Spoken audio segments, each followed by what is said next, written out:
भाद्रपद महीने की पूर्णिमा से लेकर आश्विन मास के कृष्ण पक्ष की अमावस्या तक 16 दिनों को पितृपक्ष, कनागत और श्राद्ध पक्ष के नाम से जाना जाता है। पितर का अर्थ होता है पालन या रक्षा करने वाला, और इस समय पितृ यमलोक से आकर अपने परिवारों के सदस्यों के घर में वास करते हैं। 16 दिन अपना अपना भाग लेकर पितर ब्रह्मांडी ऊर्जा के साथ वापस चले जाते हैं। इस प्रकार व्यक्ति अपने पितृ ऋण से मुक्त हो जाता है। ब्रह्मांड में दक्षिण दिशा में स्थित पितृलोक में वास करने वाले पितृ श्रद्धा और भाव के भूखे होते हैं।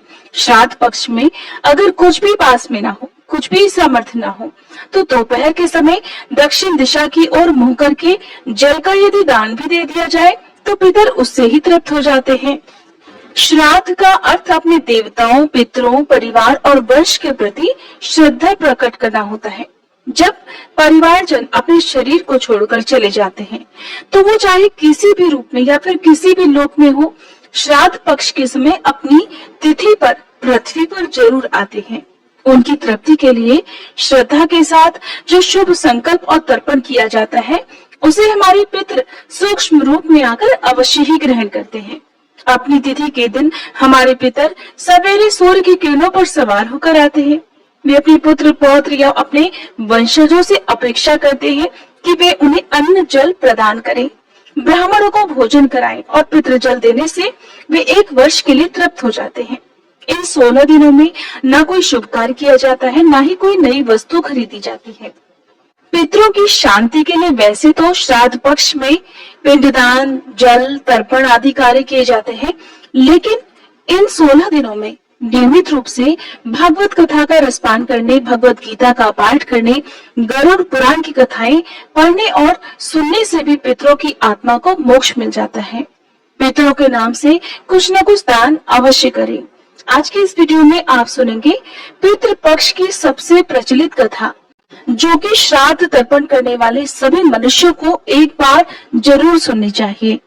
ये बात एकदम सत्य है कि शरीर नश्वर है और एक न एक दिन सभी को इस शरीर को छोड़कर जाना ही होता है। लेकिन क्या आप जानते हैं कि हमारे शरीर से निकलकर जब ये आत्मा यमलोक की ओर प्रस्थान करती है तो उसे रास्ते में किन किन यातनाओं से या किन किन सुख सुविधाओं से गुजरना पड़ता है। प्राणियों को अपने पाप कर्म या पुण्य के अनुसार ही यमलोक या स्वर्गलोक की प्राप्ति होती है, लेकिन सबसे पहले सभी की आत्माओं को यमलोक में जाना ही होता है।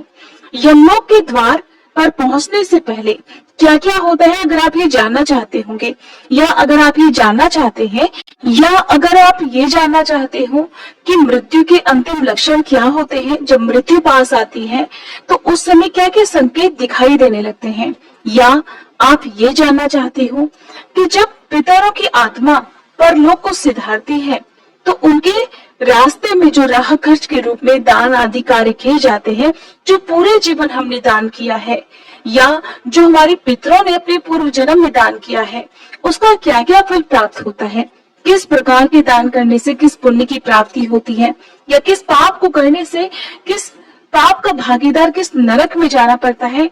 इन सभी बातों का विस्तार पूर्वक वर्णन आजकल आप हमारे चैनल पर शिव महापुराण की कथाओं में सुन सकते हैं। आपसे अनुरोध है कि एक बार आप हमारे चैनल पर शिव महापुराण कथा और भागवत कथा को जरूर सुनेगा।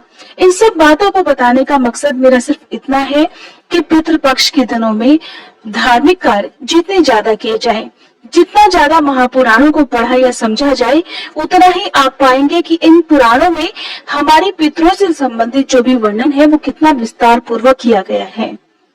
पितृपक्ष 16 दिनों के ही क्यों होते हैं, उससे कम या ज्यादा क्यों नहीं होते, तो इसके बारे में जो सबसे प्रचलित कथा है वो महाभारत काल से जुड़ी है और सारी कथाएं घूम फिर कर इसी बात पर आ जाती है कि जीवन में दान करने का कितना बड़ा महत्व है। कितने से बड़ा पापी क्यों ना हो, अगर उसने अपने जीवन में अपने पापों का प्रायश्चित करते हुए दान कर लिया, और दानों में भी सबसे श्रेष्ठ है अन्न का दान। यदि दान अपने जीवन में कर लिया तो बड़े से बड़ा पाप भी अंत में नष्ट हो जाता है। अपने पापों का प्रायश्चित करने के भी कुछ सत्कर्म बताए गए हैं जिन्हें आप जरूर जानिएगा। महाभारत में एक ऐसा प्रसंग आता है कि मृत्यु के बाद दानवीर कर्ण को, जिसने अपने सारे जीवन में दान किया और जो अपनी दान वीरता के लिए ही जाना जाता था, उसे सब कुछ दान करने के बाद भी चित्रगुप्त ने मोक्ष देने से इनकार कर दिया था। उन दानवीर कर्ण को जो कि सदा अपने जीवन में दान ही देते आए थे, जिन्हें दानवीरता के लिए ही जाना जाता था। जब इतना दान करने के बाद भी उन्हें मोक्ष देने से इनकार कर दिया गया, तब कर्ण ने चित्रगुप्त से कहा कि मैंने तो अपनी सारी संपदा दान पुण्य में ही समर्पित कर दी, यहाँ तक कि मैंने अपने प्राणों की रक्षा करने वाले कवच और कुंडल भी दान में दे दिए। फिर हे चित्रगुप्त, मुझ पर ये कैसा ऋण शेष रह गया? तब चित्रगुप्त ने उन्हें बतलाया कि राजन, आपने देव ऋण और ऋषि ऋण तो चुका दिया, अब आप पर पितृ ऋण शेष है। आपको मैं बता दूं कि 3 ऋण हमें जीवन में चुकाने ही होते हैं, जिनमें से यदि एक ऋण भी शेष रह गया तो उसके बदले मोक्ष कभी नहीं मिल सकता। और ये तीनों ऋण एक मनुष्य को हमेशा अपने जीवन काल में चुकाने ही चाहिए। तब चित्रगुप्त ने दानवीर कर्ण से कहा कि हे राजन, आपने ये दोनों ऋण तो चुकता कर दिए, अब आप पर पितृ ऋण बचा हुआ है। आपने अपने पूरे जीवन में संपदा और सोने का ही दान किया, कभी अन्न का दान नहीं किया। जब तक आप इस ऋण को नहीं उतारते हैं, आपको मोक्ष नहीं मिल सकता। आपने कभी भी अपने पितरों के प्रति श्राद्ध, दान, तर्पण आदि नहीं किया। तब कर्ण ने चित्रगुप्त से कहा कि उन्हें ये ज्ञात नहीं था कि उनके पूर्वज कौन थे, इसी कारण वे कभी उन्हें कुछ दान ही नहीं कर सके। तब चित्रगुप्त ने उन्हें उनकी गलती सुधारने का अवसर दिया और 16 दिनों के लिए पृथ्वी पर वापस भेजा, जहां उन्होंने अपने पूर्वजों को याद करते हुए उनका श्राद्ध कर उन्हें आहार दान किया, तर्पण किया, और इन्हीं 16 दिन की अवधि को पितृपक्ष कहा गया। यही कारण है कि केवल साल भर में इन्हीं 16 दिन की अवधि में अपने पितरों को याद करते हुए उनके नाम से जलांजलि, पिंडदान, श्राद्ध, तर्पण आदि कर्म किए जाते हैं। वैसे तो अमावस्या का दिन भी पितरों को ही समर्पित होता है, लेकिन विशेष रूप से ऐसी ही मान्यता है कि इन 16 दिनों में यदि पितरों के नाम से दान पुण्य आदि कर दिए जाएं, तो यमलोक में या नरक लोक में, स्वर्गलोक में गए हुए पितरों की आत्मा को मोक्ष मिल जाता है। श्राद्ध पक्ष की एक और कथा के अनुसार जोगी और भोगी 2 भाई थे। दोनों अलग अलग रहा करते थे। जोगी धनी था और भोगी निर्धन, लेकिन फिर भी दोनों में बड़ा प्रेम था। जोगी की पत्नी को धन का बड़ा अभिमान था, लेकिन भोगी की पत्नी बहुत सरल स्वभाव की थी। पितृपक्ष आने पर जोगी की पत्नी ने उससे पितरों का श्राद्ध करने के लिए कहा, तो जोगी इसे बेकार का काम समझकर टालने का प्रयास करने लगा, किंतु उसकी पत्नी समझती थी कि अगर ऐसा नहीं करेंगे तो लोग बहुत बातें बनाएंगे। फिर उसे अपने मायके वालों को दावत पर बुलाने का और अपनी शान दिखाने का ये उचित अवसर भी जान पड़ा। तो वह अपने पति से बोली कि आप शायद मेरी परेशानी के कारण ऐसा कह रहे हैं, किंतु मुझे इसमें कोई भी परेशानी नहीं होगी। मैं काम करने के लिए भोगे की पत्नी को बुला लूंगी और हम दोनों मिलकर सारा काम भी कर लेंगी। फिर उसने जोगी को अपने पीहर अपने न्योता देने के लिए भेज दिया। दूसरे दिन उसके बुलाने पर भोगी की पत्नी सुबह सवेरे आकर काम में जुट गई। उसने रसोई तैयार की, तरह तरह के पकवान बनाए, फिर सभी काम निपटाकर अपने घर आ गई।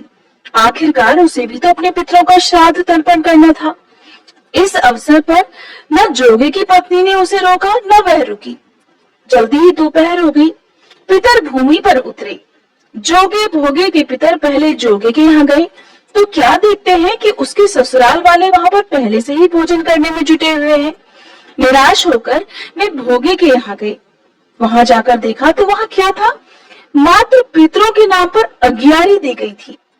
पितरों ने उस अग्यारी की राख चाटी और भूखे ही नदी के तट पर जा पहुंचे। क्योंकि भोगे के यहाँ धन का अभाव था, वे ढेर सारे अन्न पकवान नहीं बना सकते थे। थोड़ी ही देर बाद सारे पितर इकट्ठे हो गए और अपने अपने यहाँ के श्राद्धों की और अपने वंशजों की बढ़ाई करने लगे। जोगी भोगी के पितरों ने भी अपनी आप बीती सुनाई। फिर वे सोचने लगे कि अगर भोगी सामर्थ्यवान होता तो शायद उन्हें भूखा न रहना पड़ता, मगर भोगी के घर में तो 2 जून की रोटी भी खाने को नहीं थी। यही सब सोचकर उन्हें भोगी पर दया आ गई। अचानक वे नाच नाच कर गाने लगे कि भोगी के घर धन हो जाए, भोगी के घर धन हो जाए। शाम होने को हुई। भोगी के बच्चों को उस दिन खाने को कुछ भी नहीं मिला था। उन्होंने माँ से कहा कि माँ, भूख लगी है, टालने की गरज से भोगी की पत्नी कहने लगी, जाओ बच्चों, आंगन में हौदी औंधी रखी हुई है, उसे जाकर खोल लो और जो कुछ मिले मिलजुल कर बांट कर खा लेना। बच्चे वहां पहुंचे तो क्या देखते हैं कि हौदी तो मोहरों से भरी पड़ी है। वे दौड़े दौड़े माँ के पास पहुंचे और सारी बात बताई। आंगन में आकर भोगी की पत्नी ने ये सब देखा तो वो भी हैरान रह गई।